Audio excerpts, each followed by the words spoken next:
ஐந்து கரத்தனே ஆணை முகத்தனே இந்தி இளபுரை போலும் ஏற்றனே நந்தி மகந்தனே ஞான கொழுந்தனே பொந்தியில் வைத்தனே போற்றுகின்றேன்.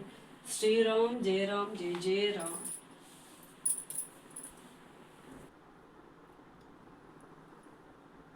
ஸ்ரீராம் ஜெயராம் ஜெய ஜெயராம். நம்ம ராமாயணத்தை படிக்கிறதுக்கு மிக மிக நன்றி. எல்லோரும் படிக்கிறதுக்கு நம்ம நல்ல ஒழுக்கங்கள் நல்ல பண்புகளை நம்ம கற்றுக்கொள்கிறோம். வளரும் இளைஞர்களுக்கு வளரும் குழந்தைகளுக்கு இது ரொம்ப முக்கியமானது. மகாபாரதங்கிறது சிக்கல்களிலிருந்து நம்ம கடைபிடித்து அதிலிருந்து தர்ம நேர்களை காக்கிறோம். அதே மாட்டம் ராமாயணம் படிக்கும்போது நம்ம ஒழுக்கத்தையும் தர்மத்தையும் நான் காக்கிறதுக்கு மிகப்பெரிய பாக்கியமாகவும் நம்ம சைவத்தில் இருக்கும்போது இதை படிக்கும் நமக்கு இது மேன்மேலும் நல்ல ஒரு ஆத்மாவாகவும் நல்ல ஒரு புண்ணியமாகவும் நம்ம இருக்கிறோம். ஆமாம், அதே மாட்டம் ராமாயணத்தில் வால்மீகி முனிவரின் அவருடைய வாழ்க்கை வரலாறு. அவர் ஒரு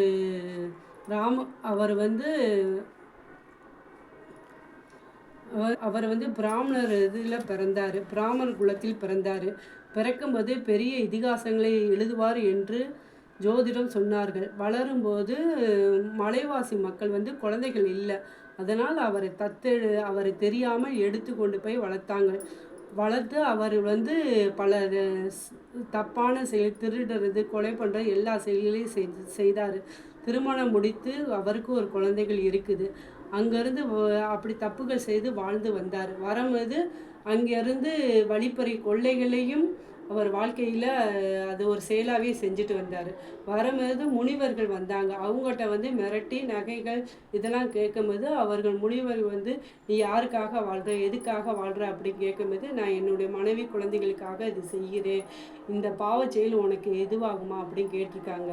இது மனைவி குழந்தைகள் இந்த பாவ செயலை அவங்க ஏற்றுக்குவாங்களா அப்படின்னு கேட்டிருக்காங்க. அவங்க இதில் அவங்களுக்கு பங்கு உண்டு அப்படின்னு சொல்லுவாங்க அந்த மகரிஷிகள். அதே போய் மனைவிட்ட கேட்குறாங்க, இதுக்காண்டி நீ இருக்கிறேன், இந்த இடத்த விட்டு நான் போக மாட்டேன் மகரிஷிகள் சொல்கிறாங்க. அவர் மலைவாசி மக்களும் வால்மீகி முனிவர் போய் திருப்பி தன்னுடைய குழந்தைகள் இவங்ககிட்ட போய் கேட்குறாங்க, இந்த தப்பு செய்கிறியா, உங்களுக்கு இதில் பங்குடுதா, இதுலேயே உங்களுக்கு இருக்கிறதானே அப்படின்னு கேட்டிருக்காங்க. நீங்கள் தப்பு செய்யறது மீது எங்களுக்கு எதுக்கு இதில் இருக்கணும். அப்போதான் அவர் மனம் தெரிந்து மனிதனாக இந்த ஒழுக்க நெறி வாழ பழகுறாரு. அப்படி வாழும்போது முனிவர்கிட்ட நான் இனிமேல் என்ன செய்யணும், ராம் சொல்லு அப்படின்னு சொல்கிறாரு. அதை கடைப்பிடித்து இருக்கிறாரு. போயிட்டு திருப்பி முனிவர்கள் போயிட்டு திரும்பி வரும்போது அவரை படித்து முனிவரைங்கிற பட்டத்தை கொடுத்து, வால்மீகி முனிவரே என்ற பட்டத்தை கொடுத்து அவர் சிறப்பாக முனிவருங்கிற பட்டத்தை பெற்று ஒழுக்க நெறி அந்த ஞான உபதேசங்களை பெற்று அவர் ஒரு முனிவராக அவரை நீ பல தத்துவங்களை செய்வாய் என்று ஆசிர்வதிக்கிறாங்க. அதுக்கப்புறம் ஆசிரமம் நடத்தி முனிவர்கள் இவங்கெல்லாம் நடத்தி வந்திருக்காங்க. அங்கே நாரதர் முனிவர் வரமேது கேட்டிருக்க. நாரத முனிவர் வால்மீகி ஆசிரமத்தில் வரமேது இங்கே நல்ல ஒழுக்கமுள்ள நல்ல பண்புள்ள நல்ல குழந்தைகள் இருக்குமா இனிமேல் அப்படிங்கிற நாரத முனிவர்கிட்ட கேட்க. நாரத முனிவர் சொல்கிறாரு, மனிதன் அப்படிப்பட்ட குழந்தை இருக்குது, அயோத்தியில் இருக்குது, ஒழுக்கமும் அறிவும் பண்பும் சமூக நெறியும் இறக்க குணம் உள்ள குழந்தைகள் இருக்குது அப்படின்னு சொல்கிறாரு. சரி இதுரு அதை தான் கேட்டுக்கிட்டு அப்புறம் நாராயண மறைந்துடா. இவங்க தமகை எங்கள் நதிக்கரை குளிக்க போகிறாங்க. குளிக்க போகும்போது இடத்துல அங்கே பறவைகள் கூச்சி கொலாவும் அந்த அவங்க பறவைகள் இரண்டும் ஆண் பறவை ரெண்டும் சந்தோஷமாக பறந்து திரிந்து கூவி விளையாண்டுட்டு இருக்கும்போது வேடன் அம்பை விட்டு ஆண் பறவை கீழே விழுந்து ரெக்கை விழுந்து இறந்து விடுகிறது. பெண் பறவை பார்த்து அழுகுது. இதை கேட்டோன்னா முனிவருக்கு கோபம் கொண்டு நீனும் கோபப்பட்டு சபிச்சோன்னா அவர் வேடம் மனன் அமைதியாக போயிடுறார். இதுலேருந்து அவர் வால்மீகிக்கு மன போராட்டங்கள் வந்திருக்குது.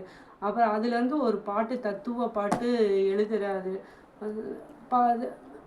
தத்துவ பாட்டுங்கள் அதுவே ஒரு பாடலாகவே எழுதி மனதில் யோசிச்சு சொல்ல ஆரம்பிச்சிட்டார். சொல்கிறதுக்கப்புறம் வதிஷ்டாம் நவம் அங்கிற ஸ்லோகத்தை சொல்கிறாரு. அந்த ஸ்லோகமாகப்பட்டது அவருக்கு நல்ல ஒரு ஸ்லோகமாகவும் ஒரு கவிதையாகவும் ஒரு எழுத்தாகவும் நாரத முனிவர் ஆசீர்வதிக்கிறாரு. இதிலிருந்து நீ நல்ல ஒரு ராமாயணம் இதிகாசங்களே நீ எழுதுவாய் அப்படின்னு சொல்லி நாரத முனிவர் வந்து ஆசீர்வதிக்கிறாரு. அதிலிருந்து ராமபிரான் வந்து நல்ல ஒழுக்க நெறி, நல்ல பண்பும் நல்ல குணங்களும் பெற்று வளர்றாரு. ராவணன் வந்து அரக்க குணம் வந்து ராவணனின் குணம் திமிரு இப்படி குணங்களோடு வாழ்கிறார். இதே ராமபிரான் வந்து ஒழுக்க நெறியில், தர்ம நெறியில், பண்பு நெறியில் வாழ்கிறாரு. இதுவே ராமராஜ்யம், இதே ராவண ராஜ்யம். ராமராஜ்யங்கிறது மனிதர்களையும் அரசனாக வாழ்ந்து மனிதர் குணங்களை அறிந்து நல்ல ஒழுக்கத்தை கடைபிடித்து மனிதருக்கு நல்ல சேவை செய்து இதுவே வாழ்கிறது ராமனுடைய ராஜ்யம். இதே ராவண ராஜ்யம் அடுத்த ஒரு மனைவியை கடைபிடித்து அடுத்த ஒரு மனைவி தீய சொல்களை